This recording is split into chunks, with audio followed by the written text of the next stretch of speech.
রাজনৈতিক অপশক্তি অনাকাঙ্ক্ষিত উচ্চাভিলাষ চরিতার্থ করার জন্য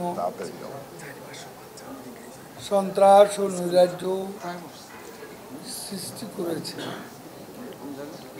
গত দুদিনে তাদের এই উস্কানির জন্য সারা বাংলাদেশে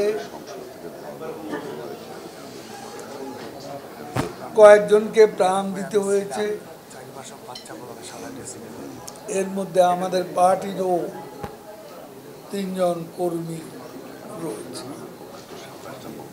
এই অনাকাঙ্ক্ষিত মৃত্যুতে শোক দুঃখ প্রকাশ করছি। নিহতদের শোক সন্তপ্ত পরিবারের প্রতি সমবেদনা জ্ঞাপন করছি। ইতিমধ্যেই আমাদের প্রধানমন্ত্রী বঙ্গবন্ধু কন্যা শেখ হাসিনা নিহতদের পরিবারের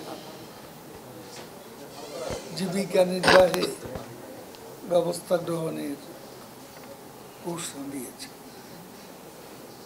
অর্ধেক পাউডারে দ্বিগুণ উজ্জ্বলতা। নতুন রিন অ্যাডভান্সড অর্ধেক পাউডারে দ্বিগুণ উজ্জ্বলতা। সারা দেশে বিএনপি জামাতের প্রশিক্ষিত ক্যাডার বাহিনী ব্যাপক সন্ত্রাস তাণ্ডব চালাচ্ছে এবং গতকাল পাবলিক ইউনিভার্সিটি সহ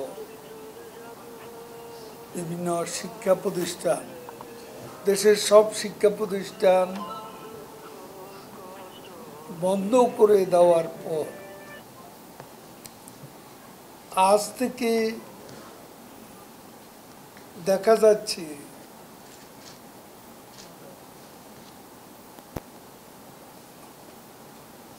শিক্ষার্থীদের পরিবর্তে এবং কোটা বিরোধী আন্দোলনের বিপরীতে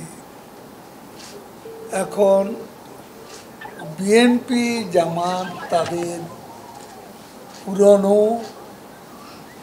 আগুন সন্ত্রাস নিয়ে মাঠে নেমেছে। এই আন্দোলন আর সাধারণ শিক্ষার্থীদের আন্দোলন নয়। এই আন্দোলন বিএনপি জামাতের রাজনৈতিক হাতিয়ারে পরিণত হয়েছে। এই আন্দোলনকে কেন্দ্র করে সাধারণ শিক্ষার্থীদের লাশ বানিয়ে রাজনৈতিক ফায়দা লোটার অপচেষ্টা করছে বিএনপি জামাত ও এদের দোসররা।